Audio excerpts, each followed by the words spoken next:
Kumusta mga kasabong? Yan, magpapatuka tayo ngayon ng aking mga sisiw. Kunti lang naman to. Nasa 15 pieces lang to na ano na lemon 84 at ano, SBR. At may konting golden boy. Puro lalaki na pala yung tinira. Update ko lang kayo. Yan, hinuhugasan ko yung patukaan. Medyo malalaki na yan. 3 months na yung ano na yun. 3 months na.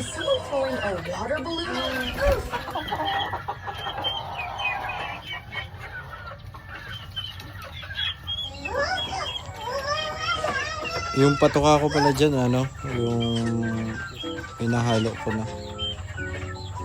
Vitamin Pro saka molasses. Nahalo ko sa pagkain nila. With feeding pala ako mga kasabo magpatuka.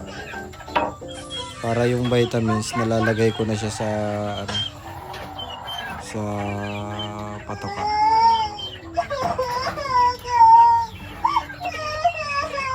Tsaka doon sila sinasanay ko sila sa weight feeding para talagang na-absorb nila yung vitamins na nilalagay ko. Tsaka dapat mga kasabong kada 27 days ako nagpupurga para ano, para na-absorb talaga nila yung vitamins na binibigay. Ayun, nakatakaw yung mga yan. SBR lemon lang yun. Tsaka taga yung golden boy. Yan. Yun lang mga kasabong. In-update ko lang kayo.